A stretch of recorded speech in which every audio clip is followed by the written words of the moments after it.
Barry remembers it, but we got the tapes of this, fabled record, London Calling.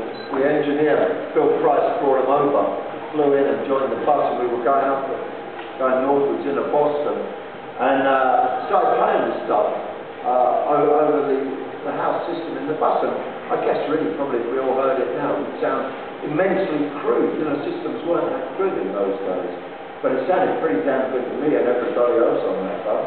And Kenny Smith had taken the photographs just the night or two before at the New York Palladium, and they were laying out the contact sheets, at which point Ray became extremely animated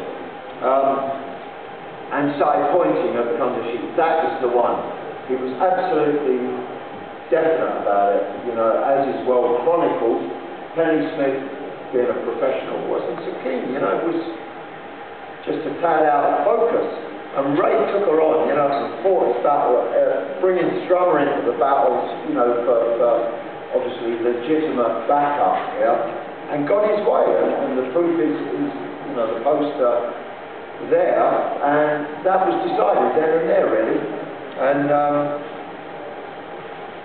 on we went, experiencing even, just the joys of finishing a beautiful tour, really. And I'll read you the end of this tour.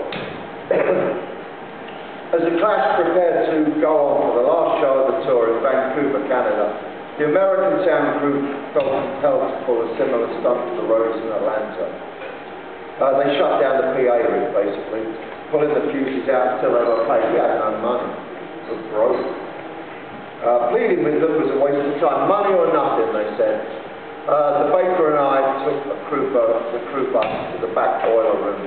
The baker had length of tube from a cymbal stand as a cosh.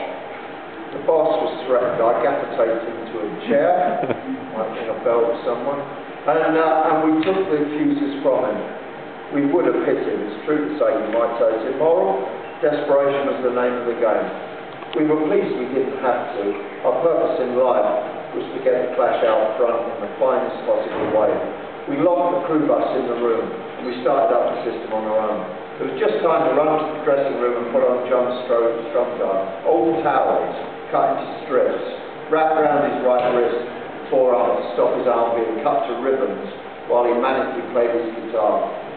We drew up a set list at speed that gave me cramp, causing only to think, well, I hadn't heard City of the Dead on the whole tour. It was one of mine and the baker's favourites, and as a treat to ourselves, I added it to the top of the list that Joe had given me. We led the band through a system of backstage tunnels, and we got lost. Going round in circles, trying to find the door to the stage. We were running late because of the problem with the PA. Crowd was ripping up the theatre, giving themselves something to do while they waited. A mighty roar eventually welcomed the Clash on stage. The band went straight into City of the Dead, which the Vancouver crowd took to be a massive insult to themselves. The proceedings proved that they were very much alive by hurling everything that they tracked. Lumps of wood, bottles, metal, and the band in a full-scale riot. The riot cops were called. The Clash looked at each other quizzically. How did City of the Dead ever get onto the set? Joe looked at me. I stood at the side of the stage smiling and raised both thumbs. What a wonderful way to wrap up a tour. Next morning I went to wake the band. It was the usual round of morning calls with air tickets in hand as the bonus. I went into each of their rooms, stepping over the jumbled debris of clothing. I woke Joe and he told me he was leaving the band. So did Paul when I woke him. And then so did Topper. Mick said, they're leaving. They can't. I am. The bus driver out front wanted to pay him, and I knew he had a gun. I tried again to wake the band. Come on, get on the plane, let's go. Nobody moved. I went back to my room and picked up my bag, and I ran through the lobby. The hotel manager said, oh, Mr. Green. And I stopped. You can fuck off as well, I said. They think they're quitting, I fucking quit. I threw the plane tickets in his face and I marched off to a taxi, leaving him scratching his head. Ray Lowry came running after me. The baker told me later that all the road crew knew something was up, but they saw me pacing up and down swearing. The moment I got into the cab, The roadies grabbed their bags and ran out of the hotel like rats off a sinking ship. I just left them to it. I picked up a bottle of champagne at the airport, boarded the plane and slumped down in my chair, holding the bottle by the neck, watching the doorway. I was convinced the band would get on the plane and do me over. As we took off into the clear air above British Columbia, I opened the bottle and toasted their very best health. The baker said that they got their acts together pretty quickly after I'd left, reached the airport just after the plane had finished boarding. Mick pleaded to be allowed up onto the plane. "Oh, please let me get on," he said.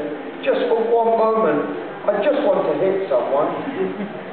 Larry and I were met at Heathrow by a uniformed chauffeur holding a little sign, "The Clash." Yeah, that's us, mate. We were driven in a huge Daimler limo that CBS had sent to welcome the band home.